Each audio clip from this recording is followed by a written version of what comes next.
Indra Syafri, Sinteyong, dan bahkan Jose Mourinho sepakat masalah utama timnas Indonesia dari dulu ternyata adalah ini. Informasi bola selanjutnya, PSSI buka-bukaan soal masalah utama naturalisasi pemain timnas Indonesia. Simak selengkapnya di sini bersama saya untuk Anda.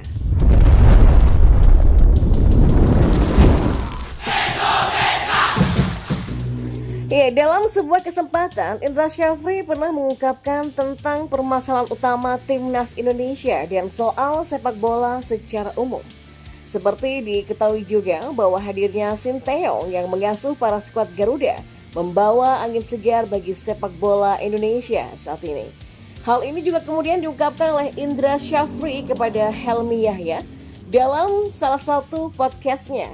Pelatih timnas Indonesia U20 ini juga menceritakan awal mula pertemuannya dengan pelatih asal Korea Selatan, Sinteyong, hingga obrolannya soal permasalahan sepak bola tanah air. Dilansir dari YouTube Helmi Yahya Bicara pada Senin 17 Desember, berikut adalah penjelasan Indra Syafri soal masalah timnas Indonesia yang diamini oleh Sinteyong dan bahkan juga oleh Jose Mourinho. Indra Syafri mulanya menyinggung pola kepemimpinan Erick Thohir sebagai ketua PSSI. Beliau menyampaikan bahwa antar pelatih tim nasional itu harus punya komunikasi yang baik. Udah pikir memang Sinteyong memang pantas ya untuk dan memberikan banyak kemajuan bagi perkembangan sepak bola Indonesia terutama dalam bidang kepelatihan. Menurut Uda secara pribadi bagaimana? Tanya Helmi Yahya. Secara pribadi ya pertama kali masuk Coach Sinteyong di Indonesia, pelatih pertama yang ketemu dengan Sinteyong adalah saya di Hotel Mulia waktu itu, jawab Indra. Indra dan Coach Sinteyong kala itu berdiskusi soal permasalahan utama sepak bola Indonesia dan timnas. Kita berdiskusi hampir setengah jam dan Coach Shin menanyakan kira-kira apa sih yang menjadi masalah sepak bola Indonesia terutama pemainnya. Sambungnya menambahkan, Indra juga menyampaikan bahwa masalah fisik bukan satu-satunya, namun ada satu lagi masalah utama bagi skuad Garuda, yakni soal mental. Saya menyampaikan satu, masalah fisik, yang kedua masalah mental. Coach Shin juga sepakat. Dari awal penglihatan sampai setelah dia melatih setahun, dia yakin bahwa yang saya sampaikan itu yang menjadi permasalahan sepak bola Indonesia adalah fisik dan mental, kata Indra Syafri. Ya, menurutnya pemain Indonesia memiliki teknik atau skill yang bisa dikatakan sama kualitasnya dengan pemain luar negeri. Maka dari itulah dua faktor utama tadi menjadi fokus pelatih asal Korea Selatan, Sinteyong, sejak awal kedatangannya ke Indonesia hingga saat ini. Ya, sampai sekarang itulah yang dilakukan oleh Coach Sinteyong, meregenerasi para pemain dengan pola pikir yang baru dengan mental yang baru, kata Indra. Tidak hanya itu, Indra Syafri juga menambahkan bahwa untuk mencapai performa puncak dari seorang atlet sepak bola, setidaknya ada 4 faktor utama yang mendukung. 4 faktor tersebut diantaranya yaitu kekuatan fisik, mental, skill, dan kecerdasan taktikal di lapangan hijau. Ya memang untuk berprestasi atau top performance itu kan nggak cuma fisik ya, ada 4 hal. Jadi seperti skill sepak bola, kemampuan taktikal, dan juga kecerdasan. Dan 4 ini harus sama-sama kita bangun, fisik aja nggak cukup. Jadi antar 4 elemen ini betul-betul 4-4-nya dibangun untuk menuju top performance dari seorang atlet, kata Indra Syafri. Bahkan pendapat ini juga pernah dilontarkan oleh Jose Mourinho usai Chelsea mengalahkan Indonesia All Stars dengan skor telak 2013 lalu. Saya pikir tim Anda harus bermain dengan semangat tinggi. Itu adalah cara terbaik untuk membuat tim Anda lebih baik, kata Jose Mourinho usai laga Indonesia All Star versus Chelsea. Ya, ternyata perkataan pelatih AS Roma ini juga sejalan dengan apa yang dilihatnya bahwa tak ada pemain spesial dalam tubuh timnas Indonesia. Sehingga yang perlu ditingkatkan adalah semangat bermain dalam setiap laga untuk mencapai hasil yang maksimal. Ya, jika pemain Indonesia tidak punya kemampuan yang spesial, maka bermainlah dengan penuh semangat dan kebanggaan, kata Jose Mourinho.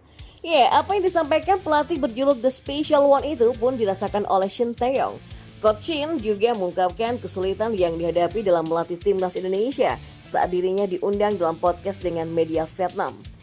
Fakta bahwa pemain timnas Indonesia tidak punya keinginan dan tekad untuk bertarung sampai rela berkorban seperti pemain Vietnam. Jadi saya menyingkirkan hampir seluruh tim dan menggantinya dengan pemain baru yang lebih muda, kata Sinteyong. Ya, dengan melajunya timnas Indonesia ke final AFF U23 kemarin bisa jadi bukti atas upaya Sinteyong dalam membenahi persoalan timnas seperti yang pernah disampaikan oleh Jose Mourinho dahulu. Dan kita beralih ke informasi bola yang lainnya. Ya, anggota Esko PSSI Arya Sinulinga bicara tentang masalah naturalisasi pemain timnas Indonesia.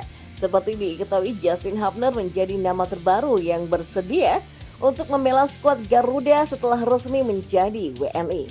Saat ini PSSI masih mengurus proses naturalisasi Jay Itses dan Nathan Choaon. Selain itu, ada Tom Haye dan Martin Paes yang diproyeksikan bisa membela timnas meski masih belum ada langkah pastinya. Nah, sejak kedatangan Sinteyong sebagai pelatih, ada 6 pemain yang sudah menjalani proses naturalisasi. Namun, meski sudah mulai membuahkan hasil, mengurus proses naturalisasi tidaklah mudah. Arya Sinulinga menjelaskan bahwa proses naturalisasi untuk pemain timnas Indonesia tidaklah gampang. PSSI harus mempersiapkan dengan baik termasuk latar belakang pemain dengan detail. Selain itu, hasil temuan mereka akan diuji saat pemain menjalani wawancara dengan Badan Intelijen Negara atau BIN. Kalau orang mau dinaturalisasi itu banyak lembaga yang harus ikut, bahkan Badan Intelijen juga masuk loh. Karena kan mereka harus mengecek orang ini ada keterkaitan nggak dengan misalnya negara tertentu atau ada suatu hal yang kita tidak tahu benar atau tidak pengakuannya, kata Arya Sinulinga. Nah, khusus bagi pemain naturalisasi untuk keperluan timnas Indonesia, maka proses yang dilewati juga akan berbeda. Hal ini karena pemain tersebut akan membela negara di ajang internasional. Ya, tentu tidak sembarangan orang yang bisa menjalani proses ini. Karena kan memang naturalisasi ini ada pasal khususnya. Biasanya orang harus 5 tahun tinggal di Indonesia baru bisa jadi WNI. Nah, untuk pemain timnas dibedakan karena dianggap dia memperjuangkan bangsa dan negara, jadi karena dia memang spesial. Maka semua harus ditanyakan benar atau tidak spesialnya dia, tegasnya. Arya menilai bahwa pemain naturalisasi timnas Indonesia yang dipastikan memiliki kemampuan lebih bagus daripada pemain lokal. Mereka juga harus memberikan kontribusi bagi skuad Garuda saat dipanggil membela negara. Ya, kita harus yakinkan juga Kemenpora bahwa orang ini bakal bagus untuk bangsa dan negara. Dan kita juga nggak ingin baru 2 kali bermain ternyata nggak bagus, setelah itu kita kecewa, sehabis itu dia nggak jadi pemain lagi. Terus kontribusi buat negara apa? Ya kecuali karena cedera. Kalau kasus itu ya apa boleh buat, katanya. Maka dari itu kita harus teliti semua itu. Pungkas Arya Sinulinga.